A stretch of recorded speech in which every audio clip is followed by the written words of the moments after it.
My name is Ella Kavanaugh. I was 29 at the time, living in Columbus, Ohio, working as a logistics coordinator for a medical supply company. Not glamorous, but stable. Predictable hours, decent benefits, enough overtime to keep life comfortable. Or at least, that's what I thought. My boyfriend, Ethan, was 27.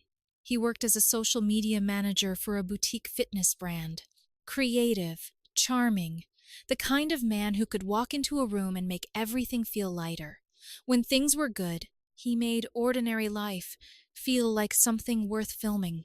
But when things weren't, everything became a quiet battle for control. Not yelling, not broken plates, something subtler. He decided when we were allowed to talk after arguments. He would shut down, go cold, then later accuse me of not caring enough to fight for him. He'd post vague Instagram stories about women who couldn't handle strong men, then act confused when mutual friends messaged me asking what I did wrong. At first, I blamed stress. Then I blamed myself. Then I realized Ethan didn't just want peace. He wanted the upper hand. We had been together almost 3 years. Moved in together 11 months before everything broke. The apartment? 2-bedroom near Grandview. Rent was $1,725 a month. I paid $1,050. He paid $675. I covered utilities, internet, most groceries. That setup was my idea. I didn't mind helping. I did times mind when helping quietly turned into expectation. A few months before everything collapsed, Ethan started using this phrase, "You don't get to decide that." If I suggested we cut back on DoorDash after spending $340 in 1 month, "You don't get to decide that." If I questioned a $186 charge from Sephora on my card, "You said I could use it for emergencies." If I pointed out foundation wasn't an emergency, he'd say I was acting like his mother. And somehow, every conversation ended with me apologizing, just to keep the peace. The final fight started over something stupid. A lamp. Ethan ordered a $420 floor lamp because he said our living room looked unfinished in his videos. He'd been trying to grow his TikTok. Our apartment had become his set. Every corner had to look curated. I saw the charge during lunch at work. I texted, "Hey, did you order something for $420? He replied, "The lamp?" I stared at my phone. "On my card? You said the living room needed lighting." I sat there in the break room, holding a gas station sandwich, thinking I said the room was dark. Not that we needed a $420 solution. When I got home, I tried to stay calm. Shoes off, groceries down. "Can we talk about the card?" He didn't even look up from his phone. "Can we not do this tonight?" "We have to. You can't keep using my card without asking." He laughed. Quiet. Sharp. "Your card, Ella? We live together. Stop acting like a landlord." "I'm not acting like a landlord. I'm asking for basic respect." That's when his expression changed. Arms crossed, jaw tight. "You always do this. You act supportive until I actually need support." I felt something shift in my chest. Support is me covering rent when your hours got cut. Support is groceries, bills, not handing you my card like it's unlimited. And then he said it, calm, direct, almost bored. "You have no power here." For a second, I thought I misheard him. "What?" "You heard me. You don't get to control me just because you pay a little more." A little more. That phrase landed harder than anything else. Because by then, I had paid the full deposit, covered his phone bill, his insurance, every utility. I wasn't keeping score, but he was pretending there was no score at all. I looked at him for 5 seconds. Then I said quietly, "Okay, then stop using my money." He smirked. "What's that supposed to mean?" Exactly what it sounds like. I walked into the bedroom. No yelling. No slamming doors. Just quiet. I opened my laptop and started removing him. Authorized user? Gone. Amazon account? Password changed. Grocery delivery? My card only. Netflix, Hulu, Spotify. Adobe everything tied to me? Gone. Then I sent one text. Starting tonight, I'm only paying my agreed share, and the bill's in my name. Everything else is yours. He replied from 20 feet away. Are you serious right now? Yes. That's when I heard it. Not anger. Not yelling. Just silence. Then footsteps. He stood in the doorway. You're being petty. No, I said calmly. I'm respecting what you said. I have no power here, right? So I'm removing my money from places where it apparently gave me power. You're financially punishing me. You were financially using me. I can't believe you'd do this over a lamp. I shook my head. I'm not doing this over a lamp. I'm doing this because you finally said the quiet part out loud. That night, he chose the couch. The next morning, I woke up to 12 missed messages. Not apologies. Updates. Starbucks order failed. Amazon locked him out. Adobe kicked him off mid-project.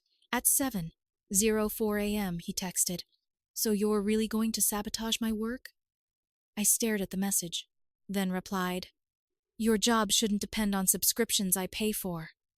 3 dots appeared, then disappeared, then one word. Wow.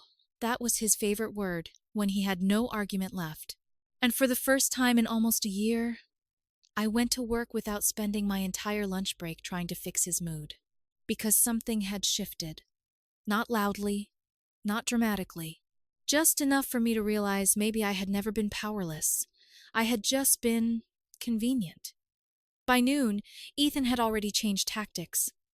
The cold silence from the night before? Gone. In its place, softness. He sent me a selfie from our kitchen. Slight smile. Warm lighting. Caption, Can we please not be this couple? 2 minutes later. I know I got defensive. I'm just stressed. Then the real one. I didn't mean you have no power. I meant you shouldn't use money as power.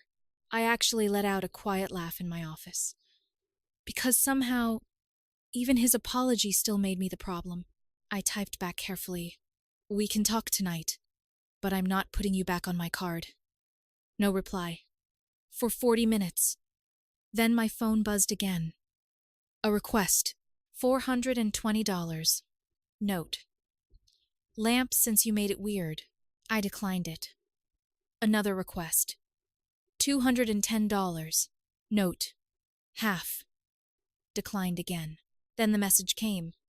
So you get to enjoy the apartment looking good, but I pay for everything? I leaned back in my chair, staring at the screen. And that's when it hit me. Ethan genuinely believed that the apartment looking good for his videos was a shared emergency. At 4:30, I got home. He was waiting in the living room like a manager preparing for a performance review. The lamp box sat by the door, unopened. He pointed at it. Return it then. I didn't argue, didn't sigh, just said, Okay. For a split second, he blinked like I had broken script. I picked up the box, printed the return label from my account, and placed it back by the door. No hesitation, no guilt. That made him angrier than if I had yelled. You're enjoying this, he snapped. I met his eyes. No, Ethan, I'm tired. His voice sharpened. You're trying to prove you're the man of the house. A small, humorless smile slipped out of me. No, I'm proving I'm not the bank of the house. That's when everything shifted again. He crossed his arms tighter. Fine, then maybe we should split everything 50/50. There it was, the line he thought would corner me. I nodded. Okay. Silence. Real silence this time. I pulled out my phone. Opened my notes app. Rent is $1,725. Half is $862.50. Electric average is $145. Internet is $80. Groceries around $600, so $300 each. I looked up at him. We each pay our own phone, car, subscriptions, personal stuff. His face went completely flat. "That's not fair," he said quietly. "You make more." I tilted my head slightly. "You just asked for 50 over 50. I meant emotionally," he snapped. "Like respect." "Bills aren't emotional, Ethan." He grabbed his keys. The door slammed behind him, and for the first time since we started dating, I didn't follow, didn't call, didn't text, didn't apologize for my tone. I made dinner, chicken, rice, frozen broccoli. Nothing dramatic, nothing cinematic, just quiet. At 8:30, my phone rang. His mom. I let it go to voicemail. Then a text came through. "Ella, I'm very disappointed. Ethan is crying at my house because you cut him off financially. That is not how a woman treats the man she claims to love." I stared at the message for a long time, then typed, "I didn't cut him off financially. I removed access to my personal accounts after he used them without asking." 3 dots appeared. Then, "You're controlling every dollar." I replied, "I asked him to stop spending mine." No response. 15 minutes later, Ethan, "You really told my mom private stuff?" I exhaled slowly. "She contacted me. Because you scared me." That word landed strangely. Scared. Not exhausted. Not frustrated. Scared. I typed. Deleted. Typed again. Finally, "I'm not doing this through your mom.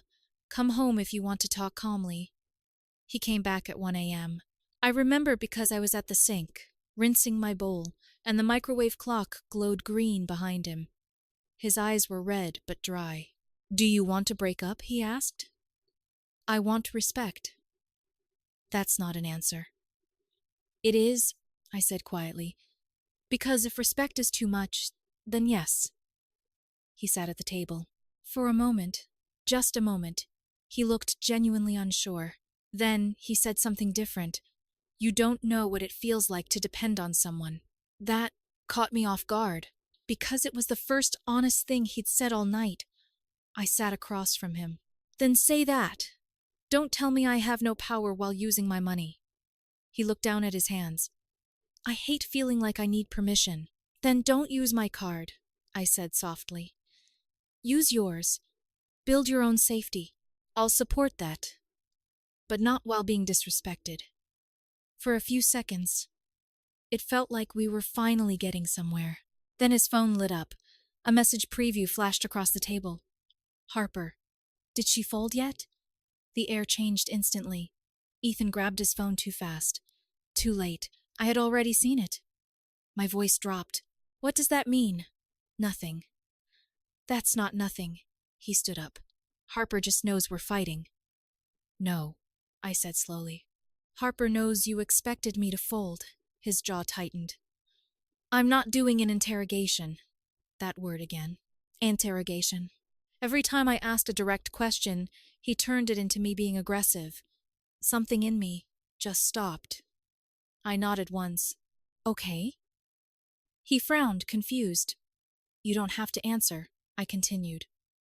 "I'm done for tonight." I grabbed my keys and left. 10 minutes later, I was at my sister, Clara's, place. She opened the door, took one look at me, and didn't ask questions. Just handed me water. I told her everything. The lamp, the card, the no power comment, the Venmo requests, the message from Harper. She listened without interrupting. When I finished, she said one sentence.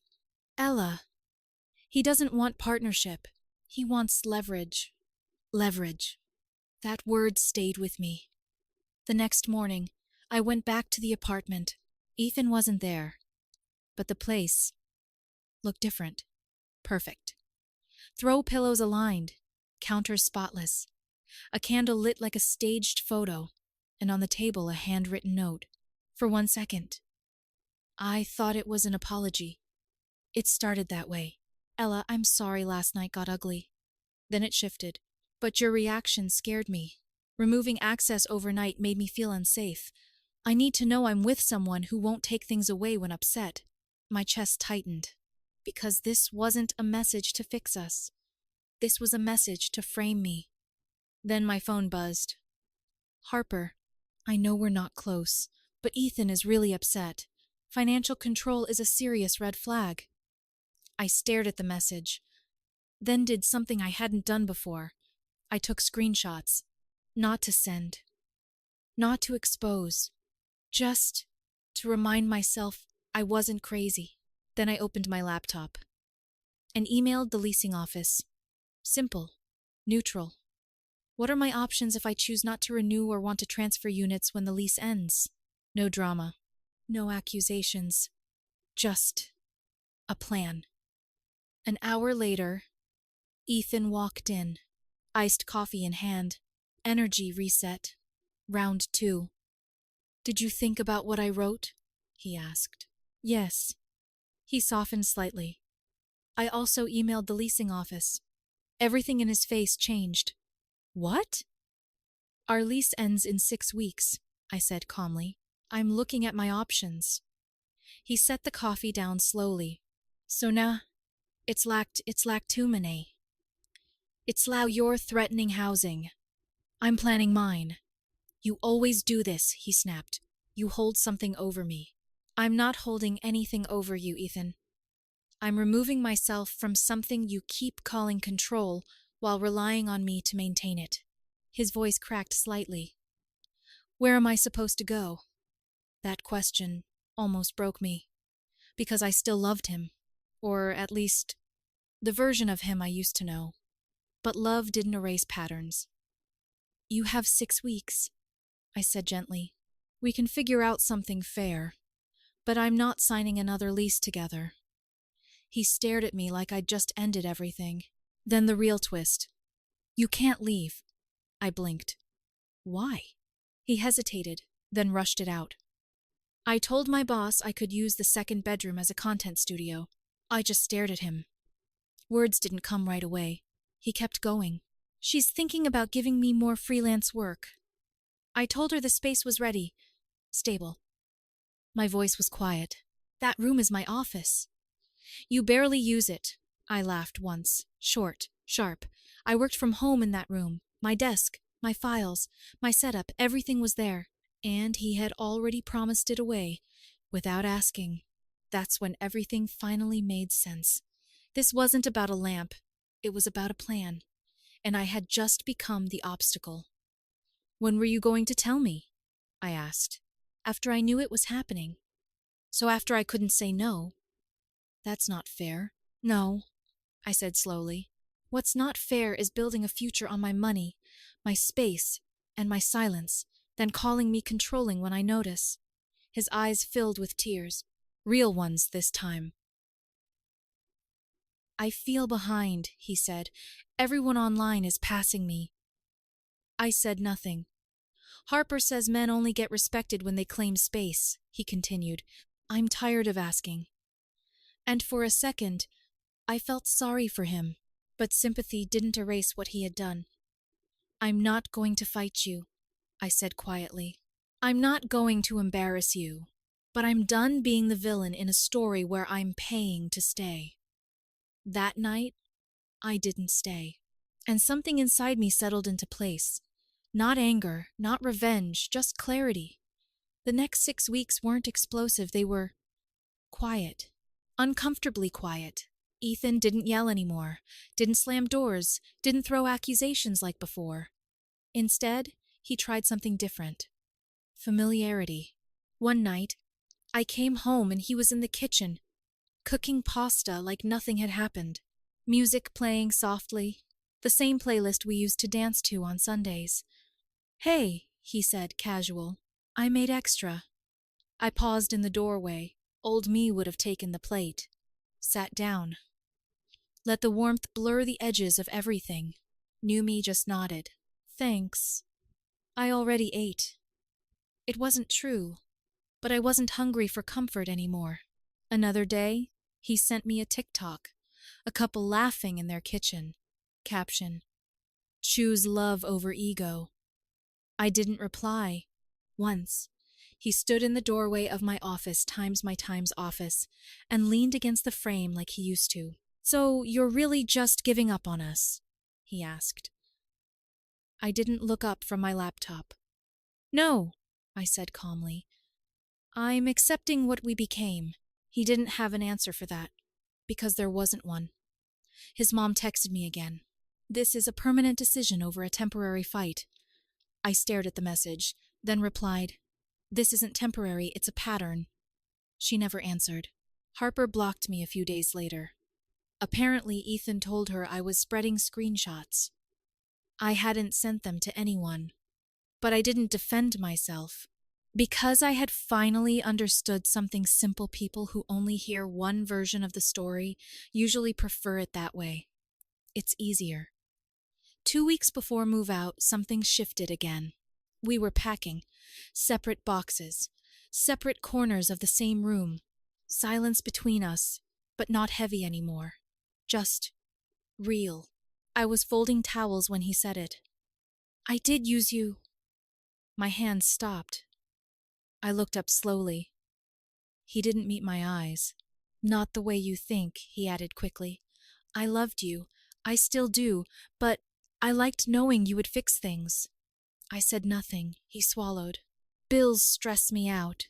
Mistakes stress me out. And with you, I could panic, and you'd become responsible." The honesty landed deeper than any apology. "I know," I said quietly. His eyes filled again, but softer this time. "I don't know how to be alone," he admitted.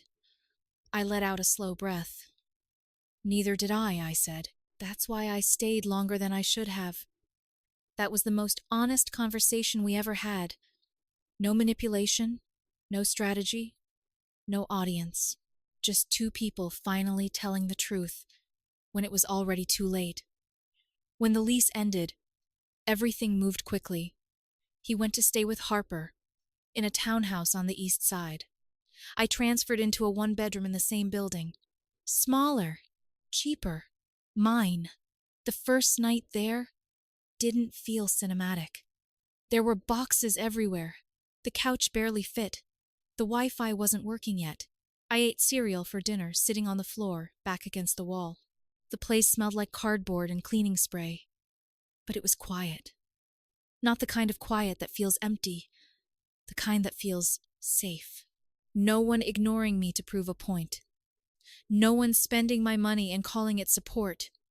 No one telling me I had no power in a life I was holding together. Just space. A month later, the refund came through. 420美元. I stared at the notification for a second, then laughed. Not because it was funny. Because somehow, that stupid lamp, that one unnecessary purchase had forced everything into the light. Mia, no. Ethan and I barely spoke after that. Once, he emailed asking if I had his old ring light. I left it at the front desk, in a labeled bag. No message. No conversation. Just done. And that's the part people don't always understand. The ending wasn't loud. There was no revenge post, no dramatic confrontation, no final speech, because the real shift had already happened. The real power wasn't proving him wrong. It wasn't making him regret losing me. It was realizing I didn't have to stay somewhere. I had to fight to be respected. Because when someone looks you in the eye and says, "You have no power here," sometimes the strongest response isn't louder words. It's quiet action. It's removing every piece of yourself they were relying on while pretending you didn't matter, and walking away without asking for permission.